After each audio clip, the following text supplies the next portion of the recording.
Section 5.1 Composite Functions. So we're going to learn how to compose two functions together. So we say f composed with g, which is written as f small circle of g of x. Some people say f round g of x. So f composed with g of x is defined as f of g of x. So we're going to learn this section four things. How you're going to find the composite functions if you compose f with g or f with any function, or even f with itself. How to find the domain of a composite function. How do we verify or use composite functions to verify something about the inverse. And then how we can go backwards, how we can work backwards. So we give you the answer and you have to give us the two functions. Let's start with this example. F of x equals 2x squared minus x plus 1. And g of x is x plus 2. We are asked to find f composite with g of x, so f or f round g of x. To do so, we write it first, f of g of x. But g of x is x plus 2, so I substituted that in. Now we go back to the function f and replace the x with x plus 2, with this quantity. So replace every x with x plus 2. So that becomes 2 times x plus 2 squared minus x plus 2 plus 1. And then we have to expand this and simplify it. So how to expand this? Keep the 2 out. You get x squared plus 4x plus 4 minus, keep that the same and the last one the same.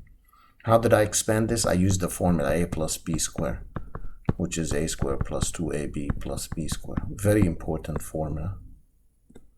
Then you distribute the 2 in and the negative sign. Combine like terms, that's what you get. Next, g round f of x. G round f of x. So, how do we find g round f of x? It's the opposite of the other one. Again, it's g of f of x.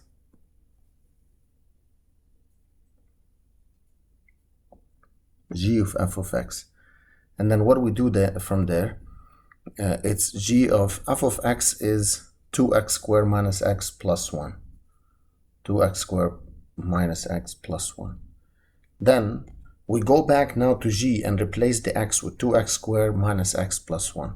So that gives me 2x squared minus x plus 1 plus 2. Because remember, g of x is given as x plus 2.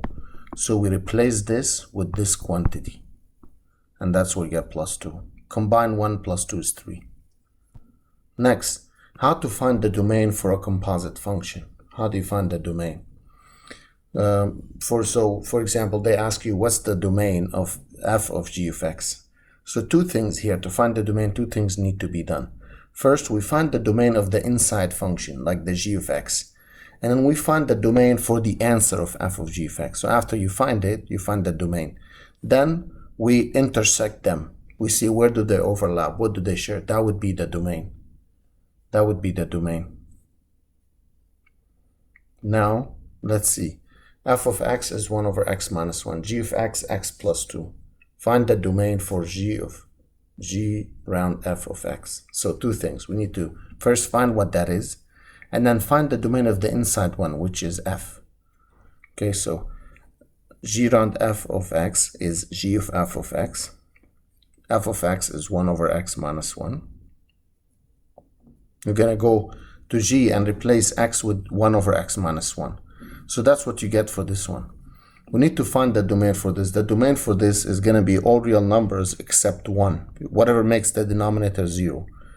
And also for f of x, the domain is all real numbers except 1. If you intersect both of them, they're the same. So the domain for the composite would be all real numbers except 1. All real numbers except 1.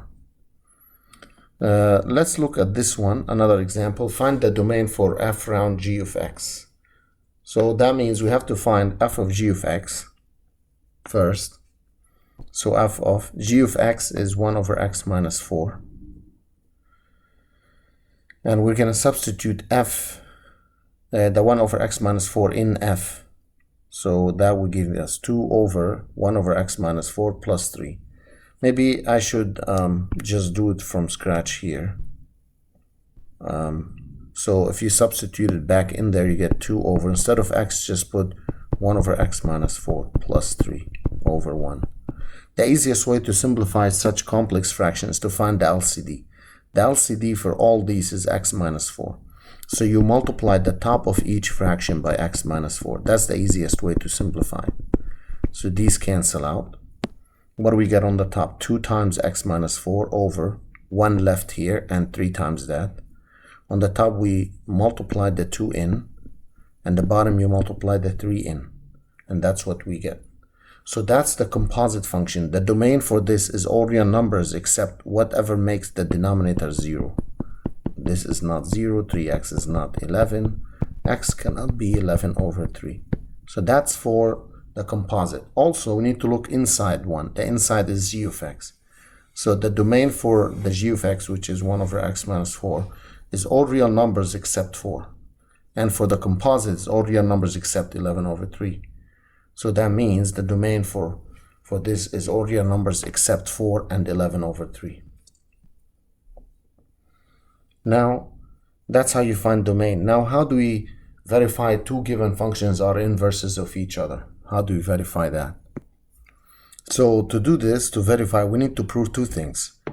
We need to prove that f round g of x, or f composite with g of x, is actually x, and both of them, and g round of f of x is also x.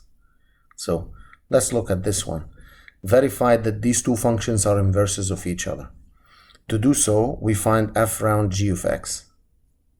So it's f of g of x. What is g of x? It's that whole thing, 1/3 times 4 minus x.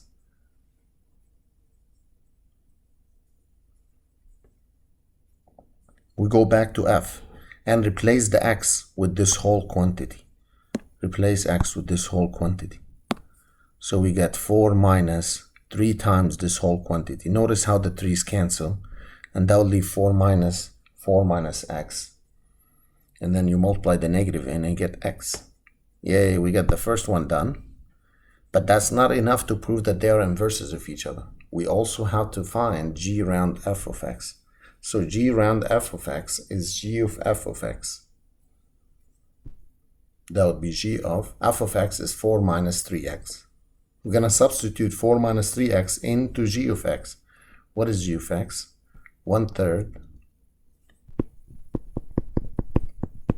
times 4 minus x. So this whole thing is going to go there.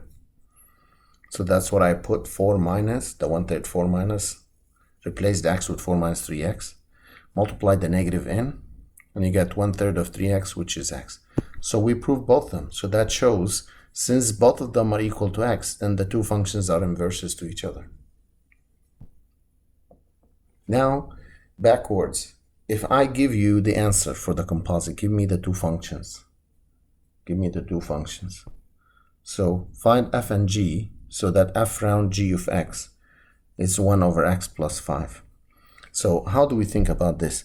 This is the same as f of g of x. So we need a function, g of x. If you put it in f, you get this, 1 over x plus 5. So the main function is f, has to be in the same structure as this, 1 over something. So a good choice for this, that would be 1 over x. And then what needs to x be replaced to get the x plus 5? To do that, we replace the x with x plus 5. So that is a good choice for g of x to be x plus 5. So notice now, if you take this and put it in here, you get f of x. So it's 1 over x plus 5.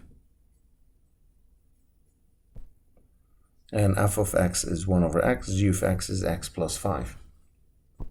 Another one, this one. So how do we find two functions, f of x and g of x? So that this is what we get. So the structure is the square root of something. So the function f should be square root of x, and the other one is x squared plus 11. So if you put this in there, you got what you need. How about something like this? This is more tricky maybe. And remember, there can be more than one answer, but they all lead to the same result. They're all the same. Okay, all the same.